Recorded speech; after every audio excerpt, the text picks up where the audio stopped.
Hoy nos encontramos desde la Plaza Henao, más conocida como la Plazuela. Este lugar se instauró aquí en 1896, pero cobró importancia como espacio público apenas a mediados del siglo XX. Anteriormente aquí funcionaban la sala de sacrificios o matadero. También había una plaza de mercado de productos campesinos locales. Actualmente tiene espacios e instituciones importantes para la actividad social de la comunidad, como lo es el polideportivo. A mis espaldas hoy está nublado, pero ustedes lo reconocerán cuando pasen por acá. Está la cárcel municipal, está la plaza de mercado o la galería. Y una vía muy importante, continúa siendo muy importante, hoy conduce a municipios como Nariño y Argelia y a las veredas del Páramo, pero anteriormente conducía a la capital de la República. Hasta finales de los años 80, este fue un corredor vial de mucha importancia para la comunidad.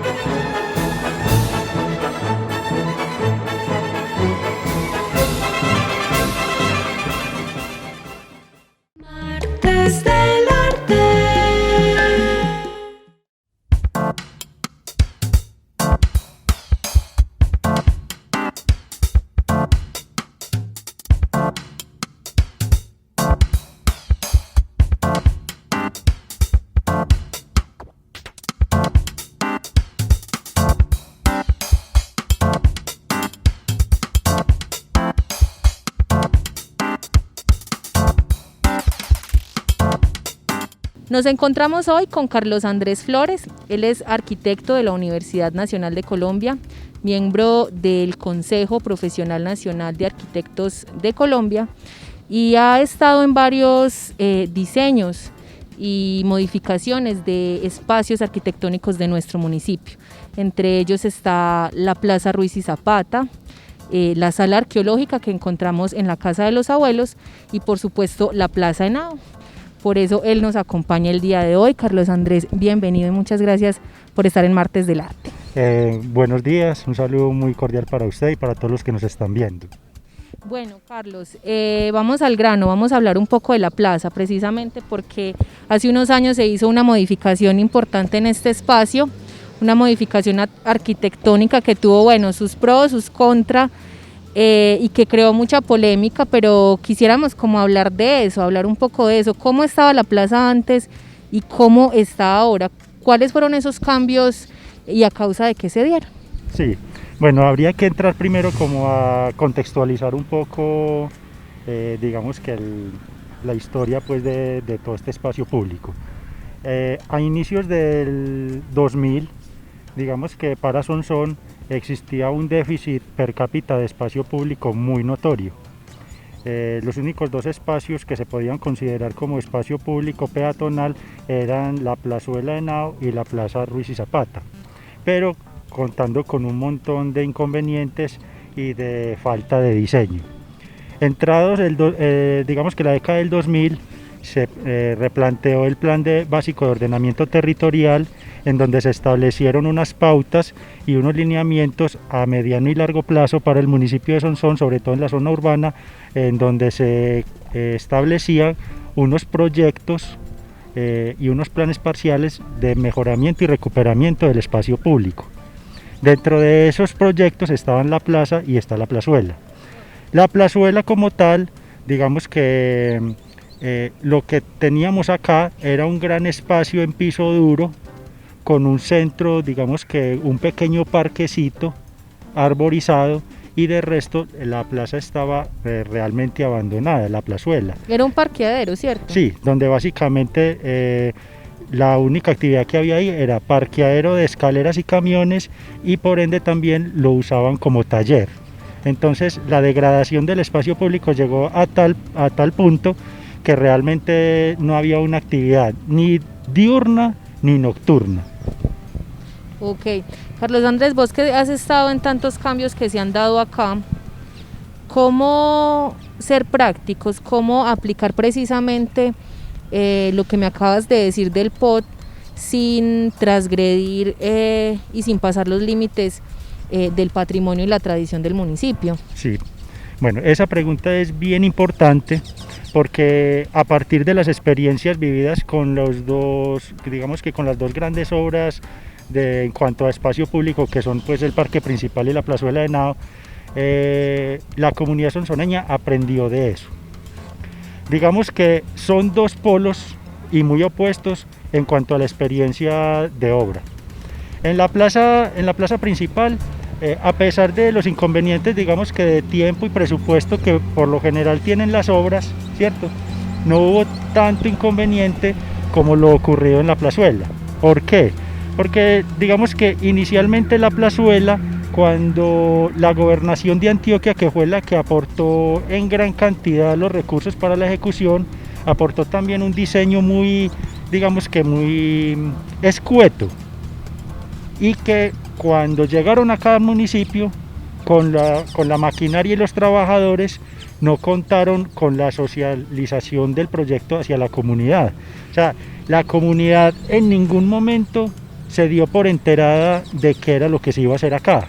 Por lo tanto, la gente se sintió realmente muy agredida, y cuando empezaron a ver la obra, a demoler pisos y a talar árboles, claro, la gente se sintió realmente, por decirlo de alguna manera, ofendida, porque en primer lugar no los tuvieron en cuenta, y en segundo lugar lo que para ellos era un patrimonio, digamos que ecológico y de espacialidad, pues se vio afectado, que fue desapareciendo. Entonces, lo que aprendimos de esa experiencia es que uno antes, el Estado, las entidades, deben primero de entrar a socializar, a darle a conocer a la comunidad qué obras son las que se van a hacer, cómo van a quedar, esperar que la comunidad también opine, participe en el proceso digamos que de proyección y de diseño, para que la gente se sienta también tenida en cuenta y entre a tener pues como ese sentido de pertenencia hacia el espacio público. Hacia el espacio público. En principio, esta obra fue muy polémica por eso, porque digamos que se tuvo que revisar realmente el diseño. Yo entré a la obra acá en la plazuela cuando ya se había hecho el daño, ya habían talado los árboles, y no todos, porque varias especies que, según un estudio que habían hecho, digamos que forestal, encontraron que habían unas especies que se podían reubicar, okay. Y eso se hizo. Okay. ¿Sí? Se reubicaron unas especies, otras que ya digamos que por su longevidad o por su mal estado de conservación ya se tuvieron que talar. Eso técnicamente es viable y se hace, pero nunca se le participó a la comunidad de ese proceso. Entonces, cuando ya llegamos nosotros, tuvimos que replantear varias cosas en el espacio. Primero que todo, tener en cuenta, digamos que el contexto urbano, okay, en el que está insertado, qué usos del suelo son los que realmente se practican acá en el entorno, tener en cuenta la comunidad y tener en cuenta obviamente la parte natural. Entonces el proyecto como tal sufrió varias transformaciones, y esto de la mano de una veeduría ciudadana que se conformó por los vecinos de la plazuela, porque al ver tanto, digamos que tanto cambio y entre comillas como atropello, ¿cierto?, sin tenerlos en cuenta a ellos inicialmente, entonces con la veeduría se empezó a transformar este espacio de la mejor manera. Se le incorporaron más zonas verdes, se le incorporaron, digamos que más espacios para arborización, y eso garantizó también que la obra, digamos que funcionara en los tiempos más adecuados, teniendo en cuenta pues las necesidades de la gente, porque una obra de estas tiene digamos que mucho impacto por todo, digamos que el pantano, las cosas que se destruyen, que es cierto, una obra es muy incómoda. Y por acá pasa mucho carro pesado, eso no tiene mucha injerencia ahí. Y máximo eso, que de todas formas, digamos que este es el paso obligado para ir hacia otros municipios, Argelia, Nariño, incluso por acá pues todos sabemos era la antigua vía Hacia a Bogotá, entonces por acá también se comunica directamente con La Dorada, entonces hay muchos camiones que tienen que pasar por acá. Todo eso se tuvo en cuenta a la hora ya técnicamente de construir las vías, que fueran unas vías de mucha resistencia por el gran flujo vehicular y por su peso. Bueno, ya la obra lleva varios años, digamos que es un espacio que ha sido muy acogido por los jóvenes, Correcto, ¿cierto? sí.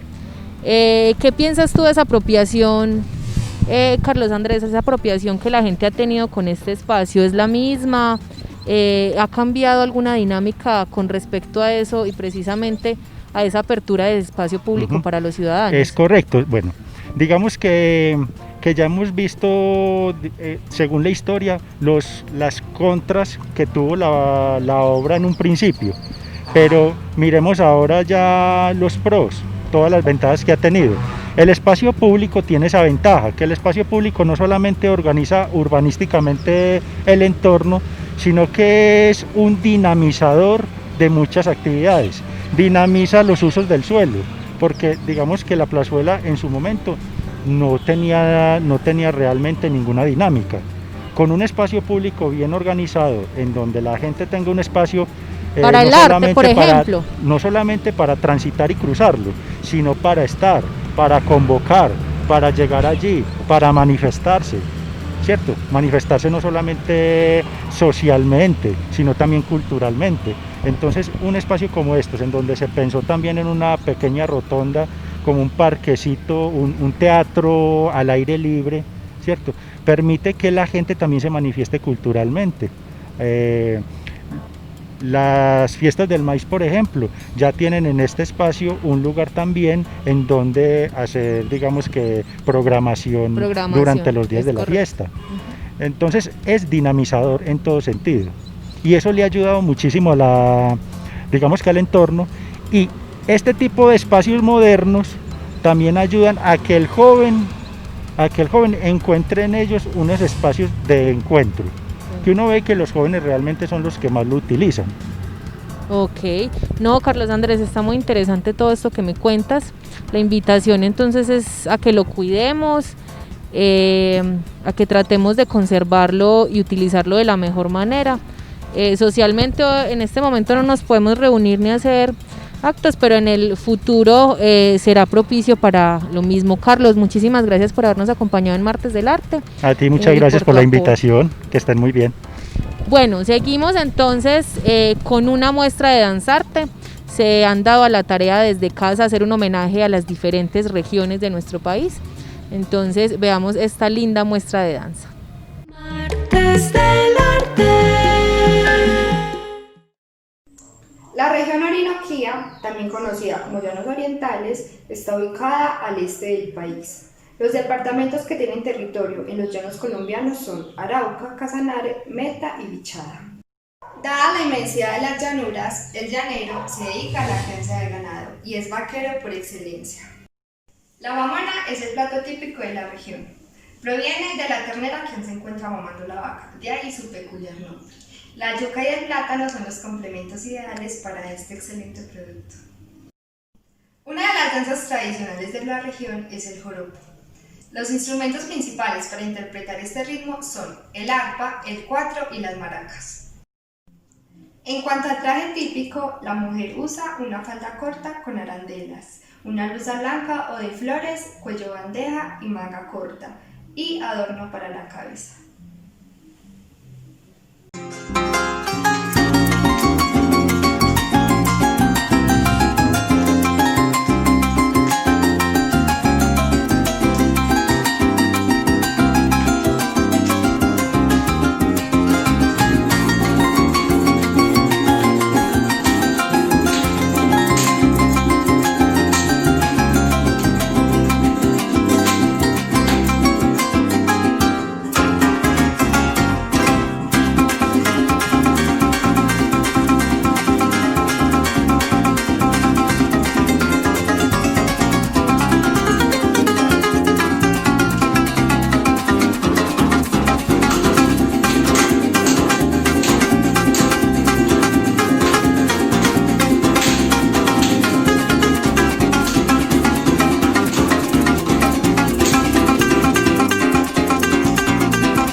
Un antiguo elemento sigue acompañando la Plaza de Henao.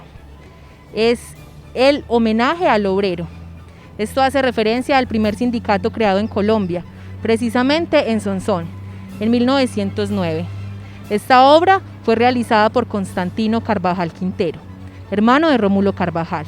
Hoy será dibujada a lápiz por Cristian López, uno de los integrantes de la Escuela de Artes de Sonsón. Bueno, y como había dicho Luisa, hoy tenemos un invitado muy especial. Él es Cristian López, un estudiante de la Escuela de Artes con el que tenemos un proceso de más de 2 años y él va a realizar el dibujo de hoy. Espero se lo disfruten y sean bienvenidos.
Bienvenidos nuevamente a nuestro recomendado literario. Hoy nuevamente tenemos un invitado muy especial, un lector muy asiduo que nos va a hablar de un libro de Piedad Bonet llamado Donde nadie nos espera, Donde nadie me espera, perdón. Él es Juan Fernando Arenas, él es comunicador social y periodista de la Universidad de Antioquia y magíster en ciencia política. Juanfer, bienvenido, ¿cómo estás?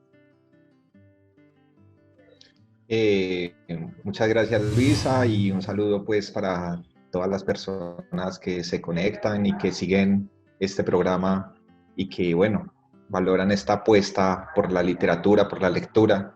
Y yo pues muy bien, muchas gracias. Bueno, vamos entonces a empezar a hablar un poco de la autora. Piedad Bonet es una mujer de 69 años, nacida en Amalfi, Antioquia, es paisa, ha escrito 38 libros, ella es poetisa, dramaturga y crítica literaria. Y hoy Juan Fernando nos va a hablar precisamente de este libro de 2018, Donde nadie me espere. Juan, cuéntanos un poco sobre de qué trata este libro, cuéntanos. Bueno, lo primero, Luisa, que quisiera enfatizar cuando me hiciste la invitación es que quise elegir a una mujer. Y si bien Piedad Bonet puede estar dentro de ese grupo de mujeres colombianas y antioqueñas reconocidas, pues en que son muchísimas las mujeres que produjeron y están produciendo muy buena literatura, y que sea esto en primera instancia una invitación a leer mujeres, sin temor alguno, y pues ir un poco más allá de los cánones, digamos, masculinos que ha interpuesto en nuestra cultura. Piedad Bonet, precisamente porque cuando se reseña Piedad, se empieza por ahí, poetisa. Es ampliamente reconocida su escritura poética, pero recientemente Piedad ha optado por una narración, por una prosa más dada a la novela. Y interesante, muchas personas, digamos que no es una novela recién salida del horno, pero sí es una novela que tiene alrededor de 3 años más o menos, y la verdad que sorprende porque es una mujer capaz de traer toda esa esencia poética, pero convertirla en una prosa fluida y al alcance de cualquier individuo. Diría yo que desde un joven, una joven en bachillerato, hasta un adulto mayor o hombre o mujer que quisiera aproximarse de una manera diferente a Piedad, pues lo disfrutaría mucho. Y bueno, luego de esta introducción tan larga, simplemente decir que de qué trata. Yo quisiera hacer algunas reflexiones más que decir y develar la trama. Donde nadie me espere es un título bastante sugestivo, pero es eso, donde nadie me espere. A veces huimos, queremos huir y quisiéramos que fuera un lugar en soledad, donde nadie nos espere. ¿Y huir de qué? Todos tenemos fantasmas, todos tenemos memorias que nos persiguen, todos tenemos miedos. Ahorita, con la pandemia, con la cuarentena, con el aislamiento, seguramente la salud mental de todos ha sufrido muchísimo, unos más, otros menos, quienes han tenido pérdidas de familiares, por supuesto. ¿Y a dónde huir cuando estamos muchas veces enclaustrados en una casa, en una vivienda? Yo creo que conectar eso con la narrativa del personaje que es Gabriel, el protagonista de la historia, nos serviría mucho en este momento a todos.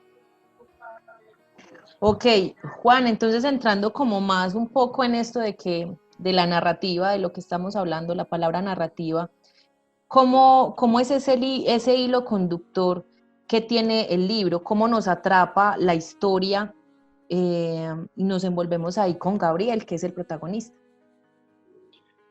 Bueno, pensemos en que a Gabriel lo pueden definir de muchas maneras. Algunos dirán que simplemente es una persona quejada, otros dirán que raya con la locura, otros pueden llegar a catalogarlo incluso como esquizofrénico, pero esa lucha interna que libra Gabriel, y que voy a resaltar como 2 o 3 giros que tiene la novela, pues uno termina por preguntarse a veces si todo lo que pasó en el libro pasó realmente o pasó solamente por la mente de Gabriel. En ese sentido, por ejemplo, pienso en la pérdida temprana de su madre, esa figura materna que sabemos que tiene tanta significación, tanta importancia en nuestra sociedad, y esa evocación inconsciente que hace Gabriel durante su vida, porque si bien Gabriel estuvo recluido en un sanatorio mental algún tiempo, pues Gabriel huye de su hogar y se adentra en una serie de circunstancias, pero siempre está vigente y persistente ese fantasma de la madre. Listo, Juan, qué conversación más amena. Te agradecemos mucho por habernos acompañado en esta edición de Martes del Arte y esperamos que en próximos programas nos puedas recomendar más libros. No, Luisa, es con el mayor gusto y bueno, a la orden siempre y invitadas a leer a Piedad, tantas mujeres como se les ocurra. Listo, muchas gracias, Juan. Martes del Arte. Muy buenas noches, mi nombre es Vanessa Manrique Salazar y conformo el grupo Danzarte del municipio de Sonsón, Antioquia. Hoy les voy a hablar un poco sobre la región amazónica. La región amazónica es una región destacada por sus artesanías, sus bailes, su música y también por su población, que son conformada mayormente por indígenas y nosotros los mestizos. Unas de sus artesanías son elaboradas por ellos mismos. Ellos tallan la madera, hacen las cestas, las tejen, también tejen mochilas y hacen utensilios, flechas, arcos, entre otras cosas. Para ellos curar sus enfermedades utilizan las medicinas tradicionales, las cuales consisten en coger plantas e invocar el espíritu de la naturaleza. Los instrumentos musicales también son elaborados por ellos mismos, utilizando palos y lianas. Los más comunes para las danzas y rituales son la flauta del maguaré y el palo multiplicador. El bambuco es una danza tradicional de la región amazónica y esta sobrevive hasta nuestros días. Esta es tocada por una flauta y un tambor. A continuación mostraremos cómo se baila el bambuco amazónico. Danza amazónica.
Martes del Arte. Bueno, hoy nos encontramos con Juan Felipe Salazar.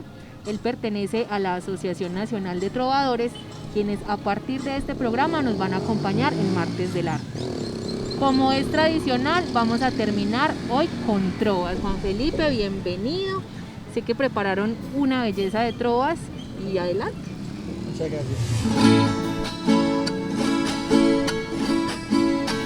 Hace 120 años, octubre si no estoy mal, la plaza se creó por acuerdo municipal. El lugar del matadero aún como un recuerdo queda, y el mercado de productos propios de cada vereda. Hasta los años 80, la plaza que se ve acá fue un corredor vial entre Medellín y Bogotá. En el 2010 la plaza tuvo un diseño certero, basado en el diseño del Laureano Forero.